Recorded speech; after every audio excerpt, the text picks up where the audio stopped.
नमस्ते, यहाँहरू सम्पूर्णलाई स्वागत छ नेपाल अनलाइन स्कुलमा। आजको यो भिडियोमा मैले तपाईहरुलाई जानकारी दिनका लागि गोरखापत्र बुधबार विशेष समसामयिक जानकारी लिएर उपस्थित भइसकेकी छु। आज मिति 2077 साल भाद्र 3 गते बुधबार। गोरखापत्रको ज्ञान सागरमा प्रकाशित वस्तुगत प्रश्नोत्तर र विषयगत प्रश्नोत्तरहरूको बारेमा आज हामी यो भिडियोमा चाहिँ पढ्नेछौँ, जानकारी दिनेछौँ तपाईलाई। सो आउनुहोस् अब सुरु गरौँ। सुरुमा हामी वस्तुगत प्रश्नोत्तरहरू हेर्नेछौँ।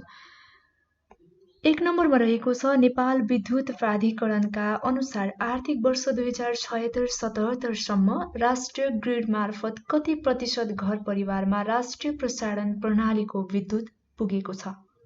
यसको सही उत्तर रहेको छ 86.44%। सौर्य लघु जलविद्युत लगायतबाट गरिएको विद्युतीकरण समेत गर्दा अहिले 90% भन्दा बढी जनसङ्ख्यामा विद्युतको पहुँच पुगेको ऊर्जा जलस्रोत तथा सिंचाइ मन्त्रालयले जनाएको छ भने सन् 2022 भित्र प्रत्येक घरधुरीमा विद्युत सेवा पुर्याउने र प्रति व्यक्ति विद्युत खपत 700 युनिट पुर्याउने सरकारको लक्ष्य रहेको छ र हाल प्रति व्यक्ति ऊर्जा खपत 260 युनिट रहेको छ। अब नम्बर 2 मा हेरौँ। भारतीय क्रिकेटर महेन्द्र सिंह धोनीले अन्तर्राष्ट्रिय क्रिकेटबाट सन्यास लिने घोषणा कहिले गर्नुभयो? अब यसको सही उत्तर रहेको छ सन् 2020 अगस्त 15। धोनी नेतृत्व र सफलताको दृष्टिकोणले भारतको सर्वाधिक सफल कप्तानमा पर्नुहुन्छ। भारतीय राष्ट्रिय टोलीको नेतृत्व गर्दै उनले अन्तर्राष्ट्रिय क्रिकेट काउन्सिल ICC को 3 ठूला प्रतियोगिताको उपाधि पनि जितेका छन्। उहाँले आफ्नै नेतृत्वमा भारतलाई ICC को टेस्ट वरियताको शीर्ष स्थानमा समेत पुर्याउनु भएको थियो। धोनीलाई सीमित ओभरको क्रिकेटमा उत्कृष्ट फिनिशर र तीक्ष्ण दिमाग भएका खेलाडीका रूपमा लिइन्छ र राँचीका धोनीले सन् 2004 मा भारतीय टोलीमा पहिलो पटक पर्नु भएको थियो र धोनीसँगै अर्का भारतीय खेलाडी सुरेश रैनाले पनि अन्तर्राष्ट्रिय क्रिकेटबाट सन्यासको घोषणा 15 अगस्त 2020 मा गर्नुभएको थियो। अब यसपछि नम्बर 3 मा हेर्छौँ। नम्बर 3 मा रहेको छ आख्यान एवं गीत लेखनका विभिन्न सत्र विधामा विश्व कीर्तिमान कायम गर्न सफल नेपाली प्रतिभा को हुनुहुन्छ? यसको सही उत्तर रहेको छ doctor DR Upadhyay. DR music and क्रिएसनद्वारा विक्रम सम्वत 2077 साउन 25 मा राजधानीमा आयोजित 17वटा कीर्तिमान हस्तान्तरण एवं एल्बम विमोचन कार्यक्रममा डाक्टर उपाध्यायद्वारा प्राप्त कीर्तिमान बारे जानकारी गराइएको छ। अब नम्बर 4 मा सन् 2020 अगस्त 12 मा मनाइएको अन्तर्राष्ट्रिय युवा दिवसको नारा के रहेको थियो? यसको सही उत्तर रहेको छ इन्गेजमेन्ट फर ग्लोबल एक्सन। राष्ट्रिय नारा विश्व अभियानका लागि युवा सहभागिता, रोजगार प्रवर्धन र वातावरण संरक्षणमा युवा संलग्नता भनेर अन्तर्राष्ट्रिय युवा दिवसको नारा रहेको थियो। सन् 2020 अगस्त 12 मा मनाइएको थियो जुन दिवस। अब यसपछि हामी नम्बर 5 को प्रश्न हेर्छौँ। रहेको छ नेपालको कुन ठाउँमा सुनौला रङको कछुवा फेला परेको छ? सुनौलो रङको कछुवा फेला परेको छ कुन ठाउँमा? यसको सही उत्तर रहेको छ जनकपुर। सन् 2018 अप्रिल 14 का दिन जनकपुरमा यो कछुवा पहिलो पटक देखिएको थियो। विश्वव्यापी अध्ययन गर्न र पुष्टि गर्न भने 2 वर्ष लागेको थियो र नेपालमा सुनौलो रङ भएको कछुवा पहिलो पटक अभिलेख भएको पुष्टि गर्दै हर्फेटोनोटसमा 2020 अगस्त 6 मा अध्ययन प्रतिवेदनको रूपमा छापिएको छ। अब 6 नम्बरमा रहेको छ चेपाङ संग्रहालयको निर्माण कहाँ गरिने भएको छ भन्दा यसको सही उत्तर रहेको छ राक्सिङराङ मकवानपुरमा चेपाङ संग्रहालयको निर्माण गरिने भएको छ। अर्को 7 नम्बरमा रहेको छ नेपालको अध्यावधिक नक्साको अङ्ग्रेजी संस्करण कहिले स्वीकृत गरियो? नेपालको अध्यावधिक नक्साको अङ्ग्रेजी संस्करण कहिले स्वीकृत गरियो? यसको सही उत्तर रहेको छ विक्रम सम्वत 2077 साउन 30 गते।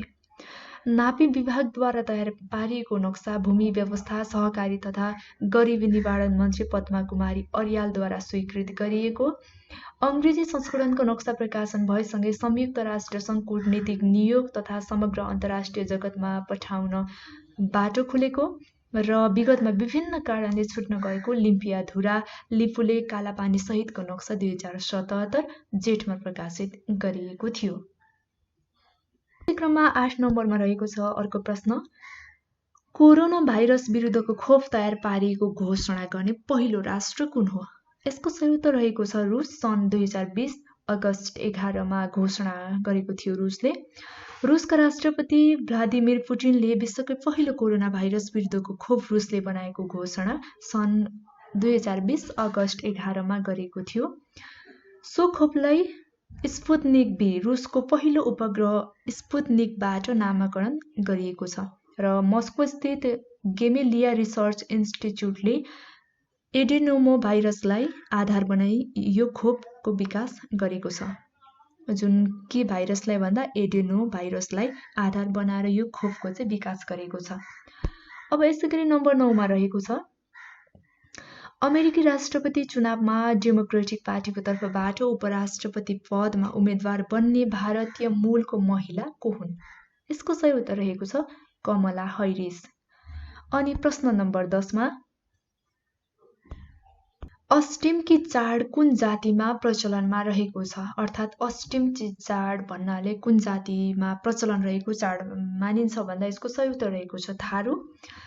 महिला व्रत बसेर पूजाआजा गरी 2 दिनसम्म अष्टमी चाड मनाउने परम्परा थारू समुदायमा रहेको छ। चाडको सुरुको दिन बिहानै गाउँका भलमन्सा वा बड घरको घरमा बहरी बैठक कोठाका भित्ता लिपपोत गरी चुनले रङ्ग्याएर भगवान श्रीकृष्ण र उनको जीवनमा आधारित चित्रहरू कोर्ने परम्परा रहेको छ। अनि चाडको दोस्रो दिन बिहानै भगवान श्रीकृष्णको पूजाआजा गरिने, पूजाआजा सकेपछि त्यहाँ चढाइएका पूजा सामग्री त्यही बिहान नदी खोलामा सिलाउने गरिन्छ। नदी खोलाबाट नुहाएर आएपछि घरमा फुलौरी, माछाको सिकुटी, खरियाल लगायतका परिकार खाने गरिन्छ र खानु अघि प्रत्येक परिकारबाट केही भाग निकालेर राखिन्छ, जस्तै फरहार भनिन्छ। सो परिकारलाई विवाहिता छोरीचेलीलाई अग्रस्थान कोसेलीका रूपमा दिने प्रचलन रहेको छ। अब प्रश्न नम्बर 11, सन् 2020 अगस्तमा श्रीलङ्काको प्रधानमन्त्री बन्न सफल राजनीतिज्ञ को हुनुहुन्छ? यसको सही उत्तर रहेको छ महिन्दा राजापाक्से। उहाँले सन् 2020 अगस्त 9 मा प्रधानमन्त्री पदको शपथ लिनुभएको थियो। श्रीलङ्का पोदुजाना मेरामुना पार्टीका नेता एवं राष्ट्रपति महिन्दा राजापाक्से यो सहित चौथो पटक प्रधानमन्त्री पदको शपथ लिएको हो र राजापाक्सेको दल पोदुजाना पेरामुनाले सन् 2020 अगस्त 5 मा सम्पन्न चुनावमा 225 सदस्यीय संसदमा 145 स्थानमा जित हासिल गरेको र श्रीलङ्काको इतिहासमा भाइ गोटाबाया राष्ट्रपति दाइ महिन्दा राजापाक्से एकैपटक मुलुकको 2 सर्वोच्च राजनीतिक पदमा पुग्न सफल भएको थियो। अब प्रश्न नम्बर 12, विश्वकै सबैभन्दा अग्लो जिराफ कहाँ रहेको छ?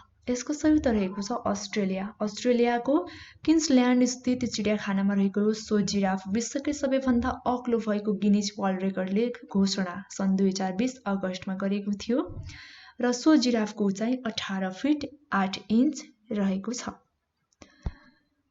प्रश्न नम्बर 13, द्वितीय विश्वयुद्धमा ब्रिटिस इन्डियाको सहयोगको लागि पठाइएको नेपाली सैन्य टोलीको नेतृत्व कसले गरेको थियो?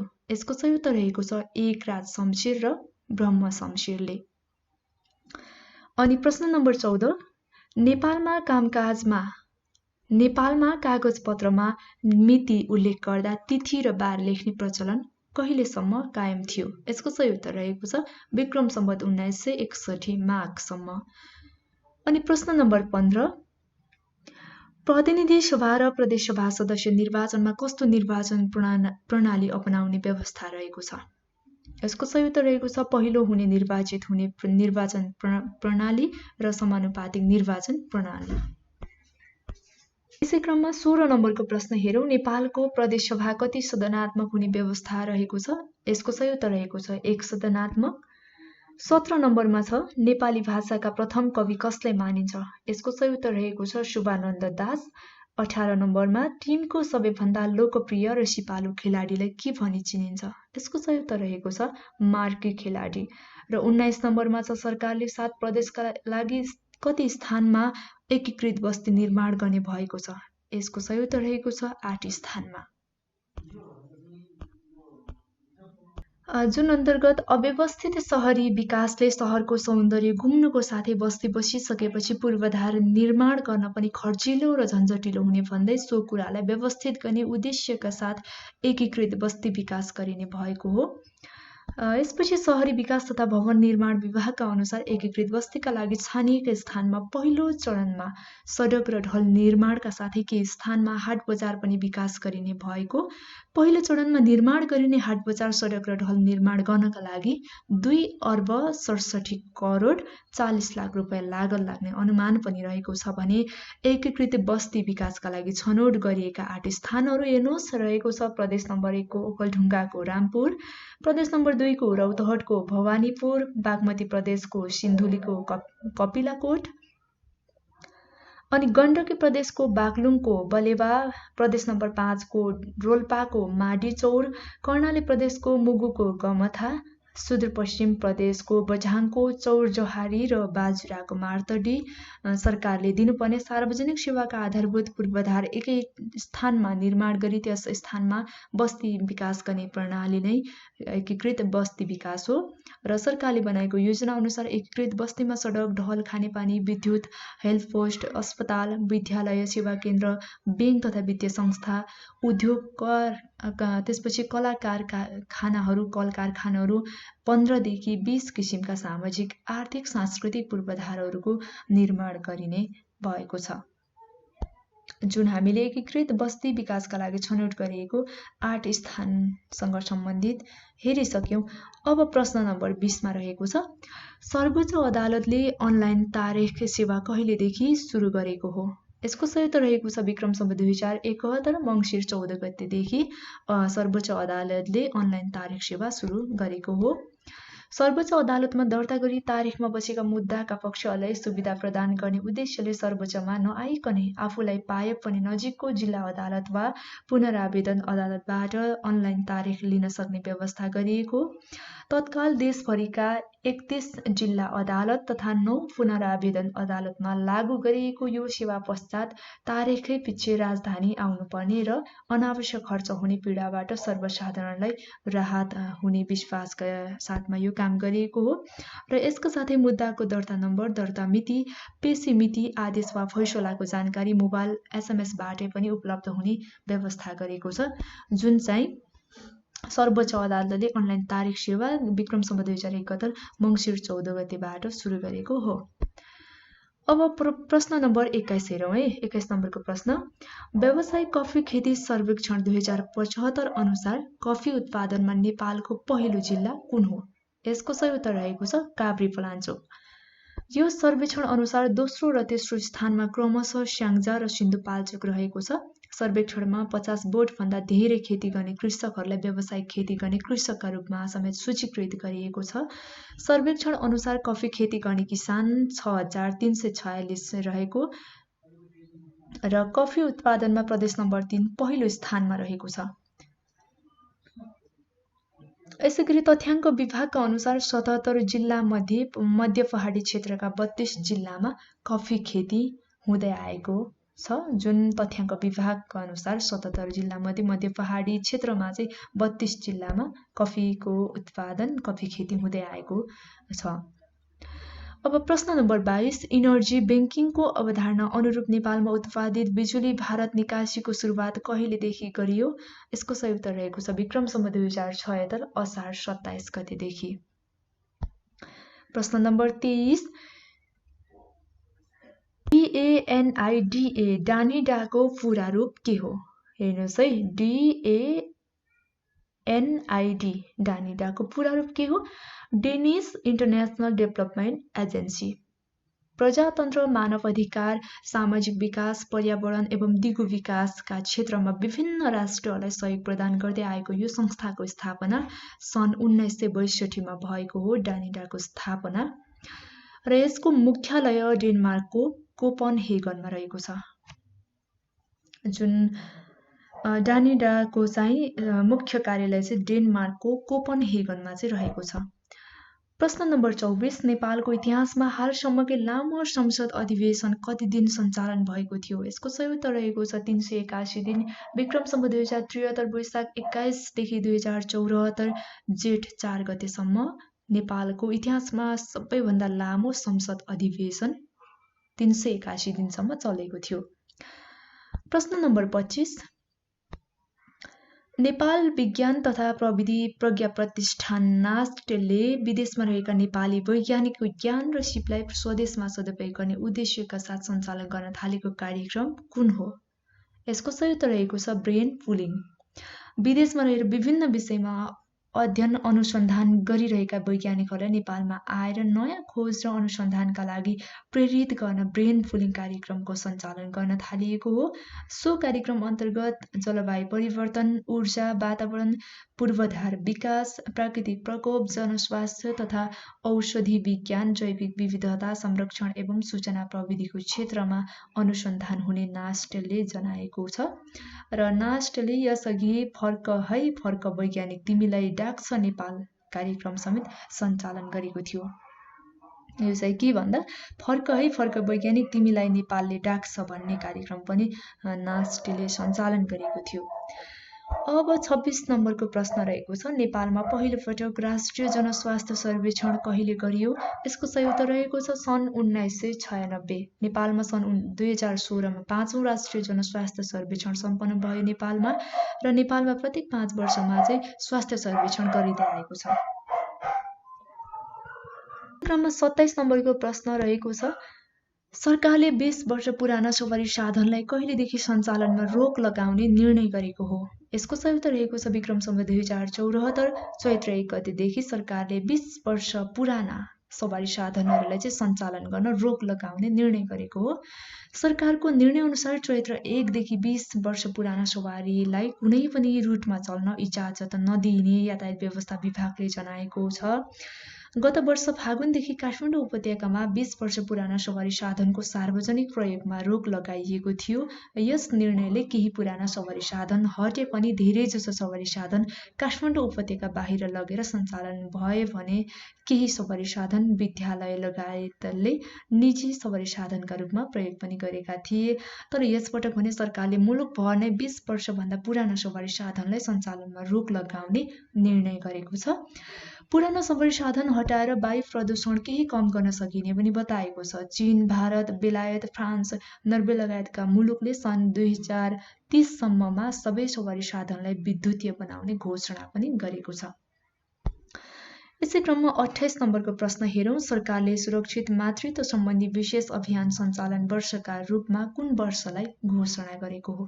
के भन्दा सुरक्षित मातृत्व सम्बन्धी विशेष अभियान सञ्चालन वर्ष भनेर सरकारले कुन वर्षलाई घोषणा गरेको छ भन्दा यसको सही उत्तर रहेको छ विक्रम सम्वत 2075 वैशाख पहिलो सातादेखि अभियान प्रारम्भ गरिएको हो। प्रश्न नम्बर 29 अन्तर्राष्ट्रिय हवाई परिवहन विषयक नियम एकीकरण गर्ने सम्बन्धमा व्यवस्था भएको महासन्धि मोन्ट्रियल महासन्धि कहिलेदेखि लागू भएको हो? यसको सही उत्तर रहेको छ सन् 2003 नोभेम्बर 4 देखि। सन् 1979 मे 28 मा अन्तर्राष्ट्रिय हवाई यात्राको सुरक्षा सम्बन्धमा क्यानाडाको मोन्ट्रियलमा पारित महासन्धि सन् 2003 नोभेम्बर 4 देखि कार्यान्वयनमा आएको। हवाई यात्राको सिलसिलामा उत्पन्न हुने जोखिमबाट यात्रीलाई सुरक्षित बनाउन, हवाई यात्राको विश्वसनीयता बढाउन र अन्तर्राष्ट्रिय यात्राका क्रममा हुने क्षति बापत सुनिश्चित क्षतिपूर्ति दिलाउन यस महासन्धिले सहयोग पुर्याउने भएको छ। र यो महासन्धि व्यक्ति, ब्यागेज तथा कार्गोको पारिश्रमिकले हवाई जहाजबाट गरिएका सबै अन्तर्राष्ट्रिय यात्रामा लागू हुनेछ। र यस महासन्धिमा आइकाकोआ 191 सदस्य राष्ट्र मध्ये 131 राष्ट्र पक्ष राष्ट्र रहेको छ। 30 नम्बरको प्रश्न रहेको छ विश्वको सबैभन्दा लामो रेल कहाँ रहेको छ? यसको सही उत्तर रहेको छ अस्ट्रेलिया।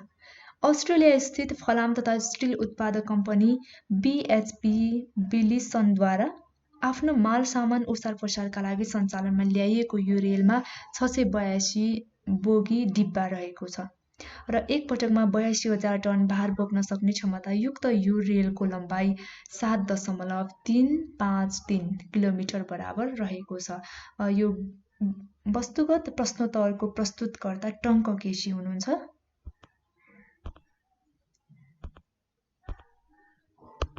वस्तुगत प्रश्नोत्तरपछि अब हामी अर्को हेर्छौँ विषयगत प्रश्नोत्तर। यो पनि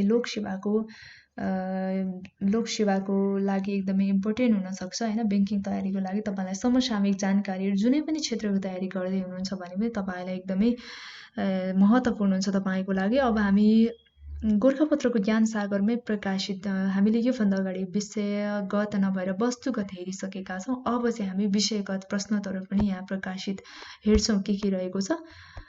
जुन प्रदेश प्रमुख सम्बन्धी व्यवस्था भनेर यहाँ दिएको छ है। अब यससँग सम्बन्धित हामी प्रश्नोत्तरहरू हेर्छौँ। नम्बर 1 मा रहेको छ नेपालको संविधानमा प्रदेश प्रमुख सम्बन्धी के कस्तो व्यवस्था छ चर्चा गर्नुहोस्। यो चाहिँ हामी विषयगत प्रश्नोत्तरहरू हेर्दैछौँ जुन चाहिँ गोरखापत्रको ज्ञान सागरमा बुधबार भाद्र 3 गते प्रकाशित भएको छ। अब 1 नम्बरमा नेपालको संविधानमा प्रदेश प्रमुख सम्बन्धी के कस्तो व्यवस्था छ भन्ने कुरालाई चर्चा गर्नु भनिएको हुँदा नेपालको संविधानको भाग 13 मा प्रदेश कार्यपालिका र भाग 14 मा प्रदेश व्यवस्थापिका सम्बन्धी व्यवस्था छ। हेर्नुहोस् है, नेपालको संविधानको भाग 13 मा प्रदेश कार्यपालिका र भाग 14 मा चाहिँ प्रदेश व्यवस्थापिका सम्बन्धी व्यवस्था रहेको छ। यी व्यवस्थाहरू अनुसार प्रदेश प्रमुख नेपाल सरकारको प्रतिनिधि हुने र निजको नियुक्ति राष्ट्रपतिबाट हुने व्यवस्था पनि छ। संघीय संसदमा राष्ट्रपतिले निर्वाह गर्ने भूमिका सरह प्रदेशमा प्रदेश प्रमुखको भूमिका हुने व्यवस्था देखिन्छ र नेपालको राष्ट्रपति संघीय संसद र प्रदेश सभाका सदस्यबाट निर्वाचित हुनुपर्ने व्यवस्था छ भने प्रदेश प्रमुख मन्त्री परिषदको सिफारिसमा राष्ट्रपतिबाट नियुक्त हुने र प्रदेश प्रमुखको पदावधि 5 वर्षको भए पनि सो अगावै राष्ट्रपतिले निजलाई पदमुक्त गर्न सक्ने व्यवस्थाले संघीय प्रणालीमा केन्द्रको नियन्त्रण प्रदेशमाथि हुने भएको देखिन्छ। अर्को भनेको प्रदेश प्रमुखको काम कर्तव्य र अधिकार अनि प्रदेश सभामा बहुमत प्राप्त संसदीय दलहरूको नेतालाई मुख्यमन्त्रीको रूपमा नियुक्ति गर्ने अनि मुख्यमन्त्रीको सिफारिसमा मन्त्री परिषदको गठन गर्ने, प्रदेशको मुख्यमन्त्री र मन्त्रीहरूलाई शपथ खुवाउने, प्रदेश सभाको अधिवेशनको आह्वान र अन्त्य गर्ने। अर्को भनेको प्रदेश सभाको बैठकलाई सम्बोधन गर्ने अनि विधेयक प्रमाणीकरण गर्ने, अध्यादेश जारी गर्ने, मुख्यमन्त्रीले पदबाट दिएको लिखित राजीनामा स्वीकृत गर्ने अनि संघीय शासन लागू भएका कारणबाट प्रदेश कार्यकारिणी कायम नरहेमा नेपाल सरकारको निर्देशन बमोजिम प्रदेशको कार्यकारिणीको अधिकार प्रयोग गर्ने। र अब प्रदेश प्रमुखको योग्यता कति हुनुपर्छ भन्ने सम्बन्धमा छ। कमा छ संघीय संसदको सदस्य हुन योग्य भएको हुनुपर्छ अनि 35 वर्ष पूरा भएको हुनुपर्छ र कुनै कानुनले अयोग्य नभएको हुनुपर्छ प्रदेश प्रमुखको योग्यता जुन प्रदेश प्रमुख हुनको लागि। अब प्रदेश प्रमुखको शपथ छ है। यस अन्तर्गत चाहिँ प्रदेश प्रमुखले आफ्नो कार्यभार सम्हाल्नु अघि संघीय कानुन बमोजिम राष्ट्रपति समक्ष पद तथा गोपनीयताको शपथ लिनुपर्ने हुन्छ। प्रदेश प्रमुखले को समक्ष शपथ लिनुपर्छ भन्दा राष्ट्रपति समक्ष। अनि मुख्यमन्त्रीले प्रदेश प्रमुखलाई जानकारी दिने के कुरामा जानकारी दिनुपर्छ भन्दा प्रदेश मन्त्री परिषदका निर्णय, प्रदेश सभामा पेश गरिने विधेयक अनि उल्लेखित विषयमा प्रदेश प्रमुखले जानकारी मागेको अन्य आवश्यक विवरण र प्रदेशको समसामयिक परिस्थितिको बारेमा मुख्यमन्त्रीले प्रदेश प्रमुखलाई जानकारी दिनुपर्छ। अनि अर्को भनेको प्रदेश प्रमुखको पद रिक्त हुने अवस्थाहरू के छ त निजले राष्ट्रपति समक्ष लिखित राजीनामा दिएमा रिक्त हुने अवस्था हुन्छ अनि निजको 5 वर्षको पदावधि समाप्त भएमा वा सो अगावै राष्ट्रपतिले निजलाई पदमुक्त गर्नुपर्ने अवस्था आएमा अनि निजको मृत्यु भएमा कुनै प्रदेश प्रमुखको पद रिक्त भएको अवस्थामा प्रदेश प्रमुखको नियुक्ति नभएसम्मका लागि राष्ट्रपतिले अर्को कुनै प्रदेश प्रमुखलाई त्यस्तो प्रदेशको समेत कामकाज गर्ने गरी तोक्न सक्ने पनि व्यवस्था रहेको छ। अब नम्बर 2 मा रहेको छ अर्को प्रश्न, नेपालको विद्यमान राजनैतिक विभाजन के कस्तो रहेको छ उल्लेख गर्नुहोस्। नेपालको विद्यमान राजनीतिक विभाजन है। नेपालको संविधानको धारा 56 मा राज्यको संरचना सम्बन्धी व्यवस्था गरिएको छ, जसअनुसार नेपालको मूल संरचना सङ्घ प्रदेश र स्थानीय तह गरी 3 तहको हुने राज्य शक्तिको प्रयोग सङ्घ प्रदेश र स्थानीय तहले संविधान तथा कानुन बमोजिम गर्ने व्यवस्था छ। संविधानको अनुसूची 4 मा 7 वटा प्रदेश र प्रदेशमा रहने जिल्लाहरूको व्यवस्था गरिएको छ। नेपालको विद्यमान राजनैतिक विभाजन सम्बन्धमा संविधानमा गरिएको यस व्यवस्थालाई निम्नानुसार उल्लेख गर्न सकिन्छ। यो चाहिँ नेपालको विद्यमान राजनीतिक विभाजनको के कस्तो अवस्था रहेको छ भन्ने सम्बन्धमा मैले अलिकति यहाँ तपाईहरुलाई यो गोरखापत्रको ज्ञानसागर गोरखापत्रमा प्रकाशित प्रश्नोत्तरहरूलाई जस्ताको त्यस्तै पढिरहेकी छु। तपाईहरुले चाहिँ स्क्रिनशट गर्न सक्नुहुन्छ। पढेको कुरा चाहिँ बुझ्नु भएन भने यहाँ तपाईले स्क्रिनमा स्क्रिनशट गर्नुहोला। अब प्रदेश नम्बर 1 को हेरौं, ताप्लेजुङ। त्यसपछि पाँचथर अनि इलाम, शङ्खसभा, तेह्रथुम, धनकुटा, भोजपुर, खोटाङ, सोलुखुम्बु, ओखलढुङ्गा, उदयपुर, झापा, मोरङ, सुनसरी प्रदेश नम्बर 1 अन्तर्गत पर्दछ। प्रदेश नम्बर 2 सप्तरी, सिराहा, धनुषा, महोत्तरी, सर्लाही, रौतहट, बारा र पर्सा। अनि बागमती प्रदेश प्रदेश नम्बर 3 दोलखा, रामेछाप, सिन्धुली, काभ्रेपलाञ्चोक, सिन्धुपाल्चोक, रसुवा, नुवाकोट, धादिङ, चितवन, मकवानपुर, भक्तपुर, ललितपुर, काठमाडौँ। गण्डकी प्रदेश गोर्खा, लमजुङ, तनहु, कास्की, मनाङ, मुस्ताङ, पर्वत, स्याङ्जा, म्याग्दी, बागलुङ, नवलपरासी, बर्दघाट, सुस्ता पूर्व। यसैगरी प्रदेश नम्बर 5 अन्तर्गत नवलपरासी, बर्दघाट, सुस्ता पश्चिम, रूपन्देही, कपिलवस्तु, पाल्पा, अर्घाखाँची, गुल्मी, रुकुम, पूर्वी भाग, त्यसपछि रोल्पा, प्युठान, दाङ, बाँके, बर्दिया। अनि कर्णाली प्रदेश अन्तर्गत रुकुम, पश्चिम भाग, सल्यान, डोल्पा, जुम्ला, मुगु, हुम्ला, कालीकोट, जाजरकोट, दैलेख र सुर्खेत। अनि सुदूरपश्चिम प्रदेशमा बाजुरा, बझाङ, डोटी, अछाम, दार्चुला, बैतडी, डडेलधुरा, कञ्चनपुर र कैलाली रहेको छ। अब 3 नम्बरमा यहाँ रहेको छ अर्को प्रश्न, दोहोरो लेखा प्रणाली भन्नाले के बुझिन्छ? नेपाल सरकारले यो प्रणाली लागू गर्नका कारणहरू लेख्नुहोस्। हेर्नुहोस् है, यो लेखा सम्बन्धी तपाई बैंकिङ तयारी गर्दै हुनुहुन्छ भने एकदमै महत्त्वपूर्ण छ, हेर्नु होला। दोहोरो लेखा प्रणाली भन्नाले के बुझिन्छ? जुन नेपाल सरकारले यो प्रणाली लागू गर्नका मुख्य कारणहरू चाहिँ के रहेको छ? अब यहाँ रहेको छ उत्तर, आर्थिक कारोबारका दुई पक्ष एउटा प्राप्त गर्ने र अर्को भुक्तानी गर्ने दुवैलाई प्रभाव पर्ने गरी अभिलेख राख्ने पद्धतिलाई दोहोरो लेखा प्रणाली भनिन्छ। आर्थिक कारोबारका यी दुई पक्ष मध्ये एउटा डेबिट हुन्छ र अर्को क्रेडिट हुन्छ। डेबिट र क्रेडिट दुवै पक्ष बराबर हुन्छन्। आर्थिक कारोबारमा त्रुटि एवं गल्ती हुन नदिई आर्थिक कारोबारको यथार्थ अवस्था पत्ता लगाउन यसले सहयोग गर्दछ। यस्तै इटालीका ल्युका पेचिओलीले सन् 1494 मा प्रतिपादन गरेका थिए। नेपालको वर्तमान लेखा प्रणाली यही दोहोरो लेखा प्रणालीमा आधारित छ। नेपाल सरकारले दोहोरो लेखा प्रणाली लागू गर्नका कारणहरू के छन् त? दोहोरो लेखा प्रणालीमा आर्थिक कारोबारमा संलग्न दुवै पक्षको लेखा राखिने। दुवै पक्षको दोहोरो लेखा राख्दा आर्थिक कारोबारमा त्रुटि तथा छलकपट नहुने भएमा सजिलै पत्ता लगाउन सकिने हुन्छ। यसबाट आर्थिक कारोबार स्वच्छ रहने, पारदर्शिता झल्किने तथा विश्वास बढ्ने हुन्छ र समयमै त्रुटि रहित भरपर्दो प्रतिवेदन बनाउन सहयोग पुग्छ। यसैले गर्दा नेपाल सरकारले यो लेखा प्रणाली लागू गरेको हो र यसका अरू थप कारणहरू निम्न छन्।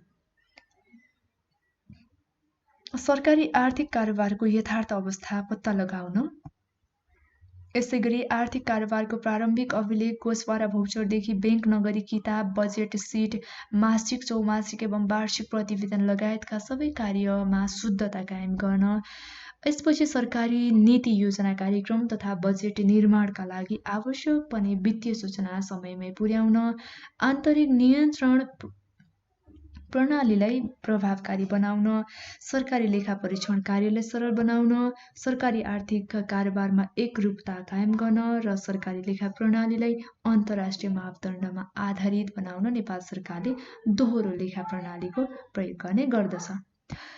अब नम्बर 4 को प्रश्न हेरौं, बैंक तथा वित्तीय संस्थासँग सम्बन्धित देहायका विषयको अर्थ स्पष्ट पार्नुहोस्।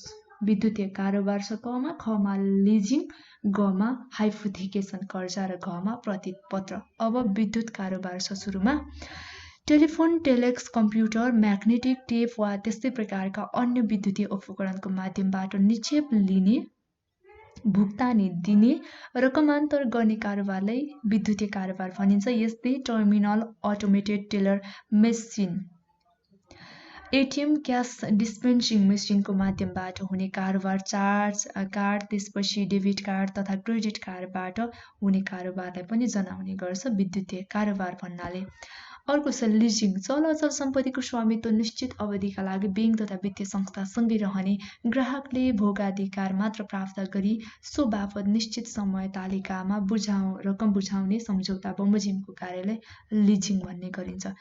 अर्को भनेको हाइपोथेकेसन कर्जा, माल वस्तु स्टकको धितोमा बैंक तथा वित्तीय संस्था र ऋणी बीच सम्झौता भई प्रवाह गरिएको कर्जालाई हाइपोथेकेसन कर्जा भनिन्छ। यसमा माल वस्तु स्टकको भोगाधिकार सम्बन्धी ऋणीमै कायम रहन्छ।